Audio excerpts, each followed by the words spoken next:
So really this functions as an accountability check both ways, right? I want my patients to see that I have to put in the work just like everybody else. At the same time, right, if I'm doing it, hopefully that'll make it a bit more likely that y'all do it too. This will be another quick and dead type of session, right? Strong first style training.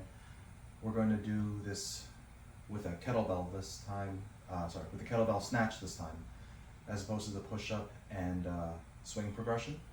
This is a 24 kilogram bell. It's the same one we use for our snatch tests that we do every other year. So, might as well get started.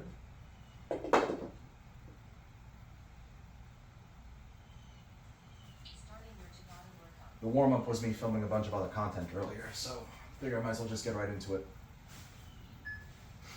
10 and 10.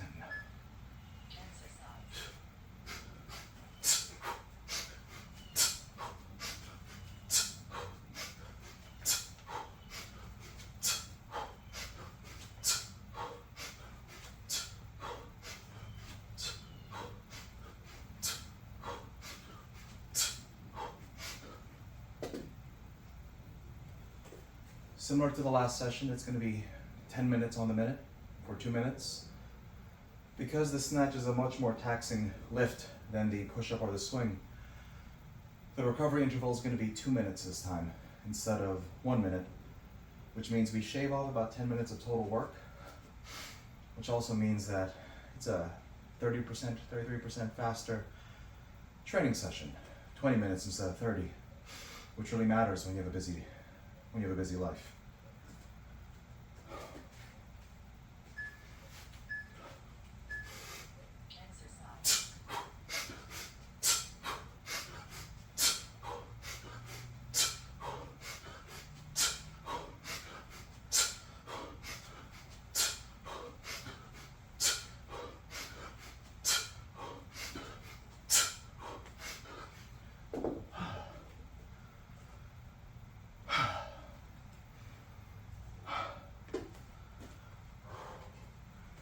As part of the fast and loose, just easy stick drills.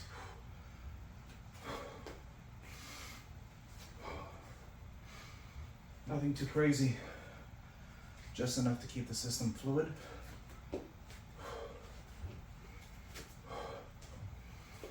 One of the things with this kind of training is you want to be sure that you don't accumulate so many reps lifting your bells that you start to degrade the skills that you actually care about. Right, there's a spillover. You can imagine if you practice hundreds of reps snatching really close to the body, this looks so close to other movements that interference is possible if you don't make it a point to dial in.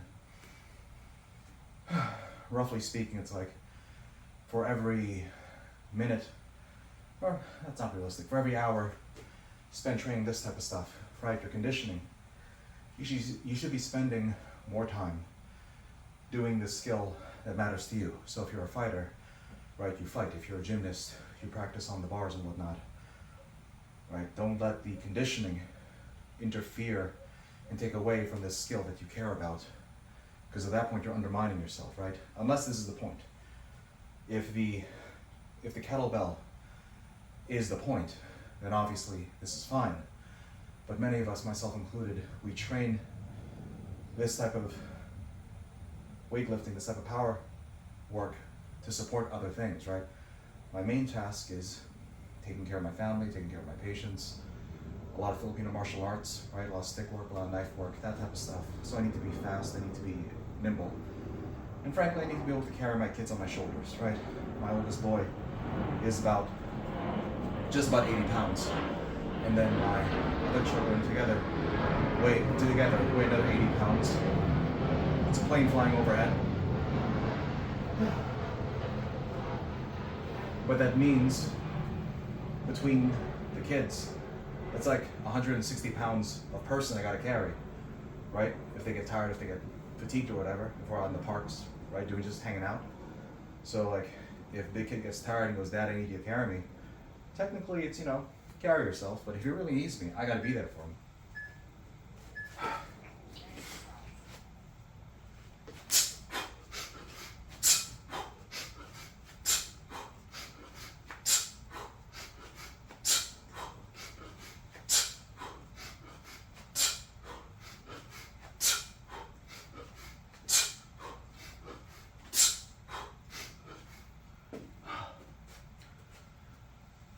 the way you pick up your kids is not that different from how you pick these up, right? So if you bend with your back and you like crank your vertebrae to try to pick up a kid, eventually it's gonna get you, right? The point isn't the bell. The point is living, right? Incidentally, my kid weighs about the same as this bell, right? No. This is the small bell. This is the 24 kilogram, 53 pound. My kid weighs as much as this one.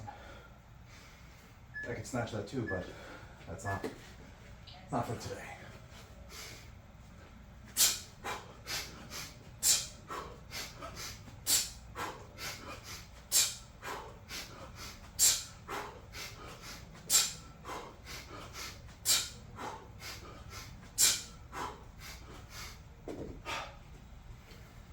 If you guys notice, there's a very distinct, deliberate breath cycle when I do this.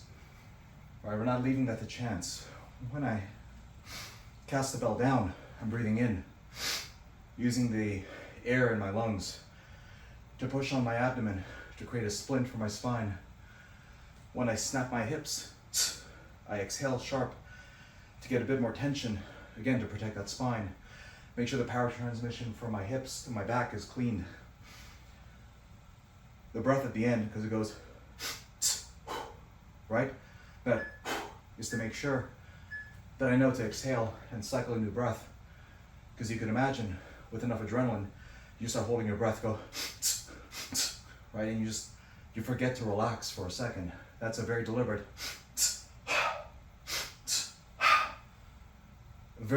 dumping of tension throughout the movement to make sure that I don't fatigue prematurely. The exam we all have to take, right? If we're doing the strong first thing, is we have to be able to do 100 of these in 5 minutes, right? At a given weight. For me, it's 24 kilograms. And it sounds daunting, but it's a realistic goal. But a lot of what the training is getting in your head, getting the fear out, and it's fatigue management, right? Because you can be strong, but to be strong for duration is a different skill set. And the 5-minute snatch test, right? It forces you to figure out how you personally manage fatigue so that you can go at it at a high pace for 5 minutes and not get hurt by it. It's a good test. Man.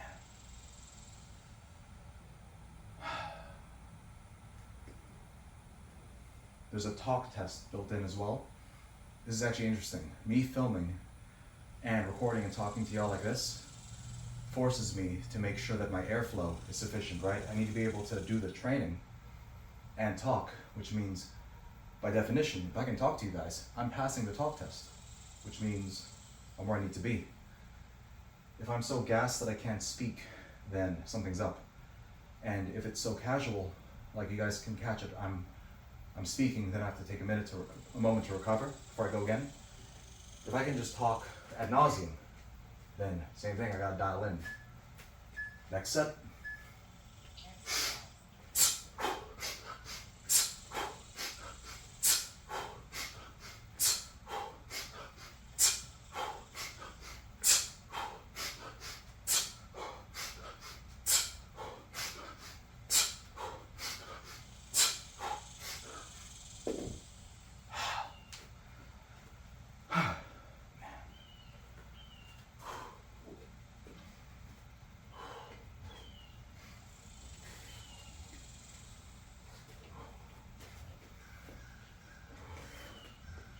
These aren't combative movements per se, but they support that type of training. I want to make sure that my body remembers how to do these things under light fatigue.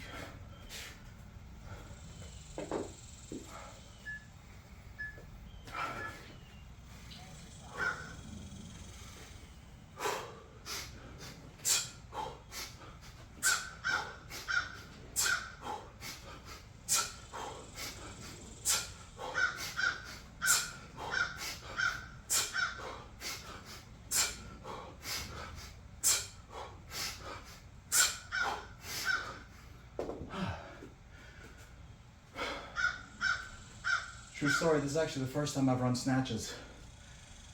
A couple months now. I've been focused very much on swings and push-ups and some calisthenic work. I took a break from the snatches on purpose, because as much as they're good for you, as much as I love to do them, if you keep training that movement over and over and over again with no break, eventually it wears out the parts. So there's a season for everything, including this. And I make it a point that as much as I actually enjoy this exercise, I don't do it year round. It's gonna be a recurring theme with a lot of the training we do with this practice. It's the training isn't the point.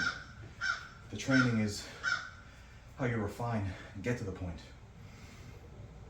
A lot of times I have patients where they hurt, or they're not making the progress they want, or something's up with their metabolic health or their mental health or something, and you start to investigate what's going on, and you find out that the training they're doing is what's harming them, right? Like, they're training to fight the enemy, and like the enemy is yourself. And I'm like, hey, guy who's trying to get strong, did you know you're bodybuilding? Did you know that bodybuilding, technically, is training to failure? You're training yourself to get tired and fail on purpose, and that's not a bad thing. That's how you stimulate muscle growth. But if you're gonna beat your body into submission, you gotta know you're beating your body into submission. Don't call that strength training. Don't say you're getting more stamina. Don't even say that you're getting stronger per se. You're just getting big, which is not bad, but is that what you want to do?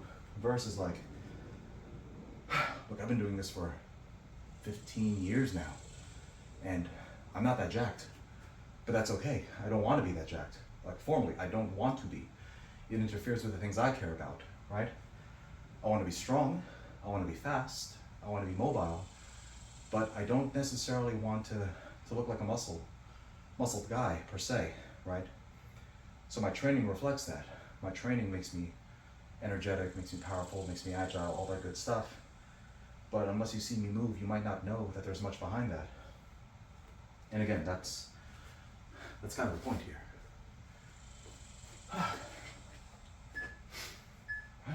Next set.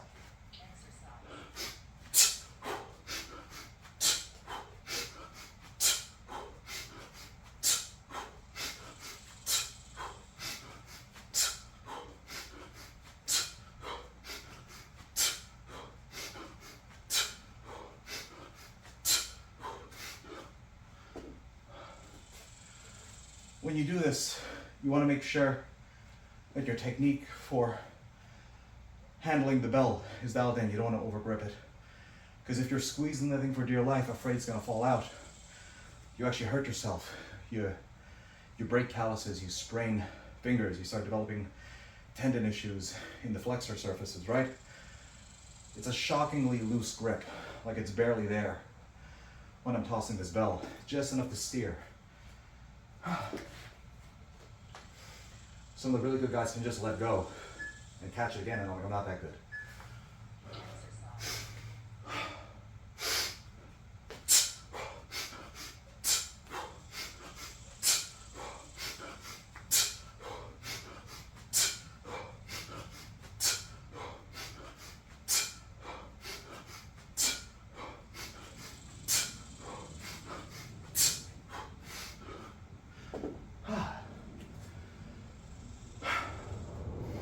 Again, one of the calibrations in this style of training is that even though the heart's pumping, the breath is moving, by the end of the session you should feel more energized than you did before you started. I think I'm about there. I feel good. And that's important to hear, because I'm not going to BS you. If I'm doing this, I'm getting tired. You deserve to know, because that means I messed up and I need to slow down, right? But when you run this style of training, chasing that sensation of dialed in, that sensation of, okay, I moved my body and now I'm ready to do more, that is your way of auto-regulating yourself, right? It's not about bagging out the reps, right? As much as it is about putting in the work, it's about putting in the work correctly, not letting your ego get in the way of the movement, right? Because theoretically, I could snatch the 32, the 70 kilogram one. Oh, sorry, the 32 kilogram, the 70 pound one. I could do that, but that's a different load. That's a different modality. I can't lift that bell the way I lift this bell. And if I try to, I might do it, but I might get hurt. And then what's the point, right? Who cares how much weight I can lift? For the record, nobody cares how much weight I can lift. That stopped mattering after med school. I used to want to deadlift 500 pounds. And to be fair, if I get there one day, that'll be cool. But like, that was the goal. It was beat 200 pounds, deadlift 500 pounds, right? And there's something to that, to be that dense and that strong. But my body, I'm 5'4". Once I broke 190, my joints started to hurt. I get carpal tunnel issues. My neck started feeling weird, and I was like, I don't like this. I can get to 200, but at what cost, right? Right now I'm clocking in at 180, 187, and it's on the heavier side of what I can do. But it's like at the top end of me feeling good. Where I feel really nice is the 170s. The trade-off is I get tired differently. My joints fatigue a little bit differently. The meat protects to some degree. Last set, the last cycle, right?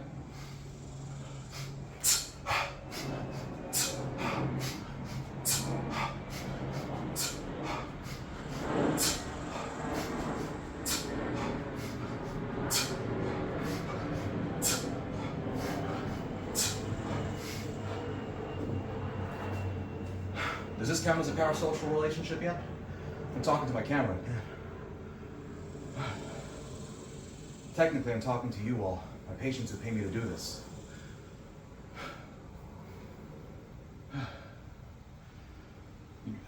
You gotta be thinking, like, what patient's asking me to do this, right?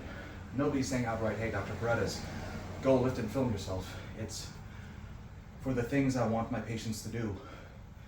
Me lifting, this is the closest I can be to lifting and training beside you when I'm remote. So, hell yeah for solidarity, right?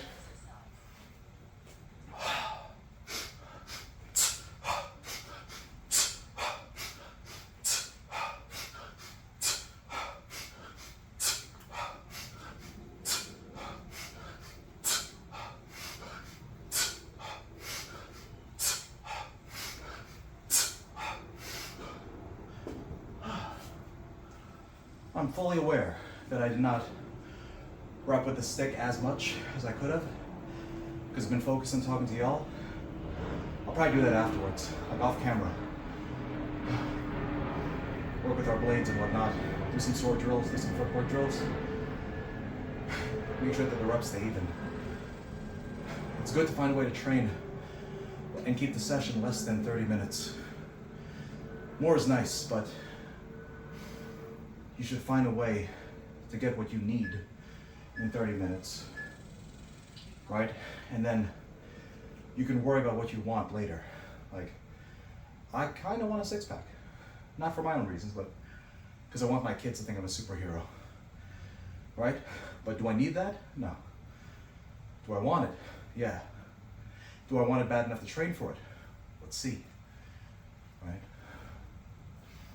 This is my first week being this guy full time. So now that this is my real job, not just my side job, who knows, maybe I'll have the time and resources to commit to my physique in a way that I previously didn't care about, right? Because when you work a 60, 80-hour week job, stuff like that falls to the wayside. You don't build physiques that diligently when you have 80-hour work weeks and kids to take care of and bills and all that good stuff, right? But this is my job now. So we'll see. Well, who knows? Maybe I'll just spend all that extra time working on my mobility. What I really want is to do a handstand push-up. Like, six-packs are cool. You know what's really cool? Being upside down doing presses. That's dope. All right, good. So this was session 2, right? Running the quick and dead, using the 24 kilogram kettlebell this time. part of why I do this, solidarity aside, is so you guys can see how I move. So you can hopefully pick up some things that I'm not saying, right? It's not that I'm not saying it to be sneaky, it's I can't communicate everything through verb, right? So sometimes the training is just observation, and seeing your teacher move has value. So I'm doing this really for you guys, because even if not for this video, somebody's keeping me accountable anyway. If it's not my body and my health, then it's my wife, or it's my kids, or it's my tribe. They'll mess with me if I'm slacking off, they'll know it. Whew. There you go. 20 minutes of focused work, and I guess a small lecture, right? Let's end here.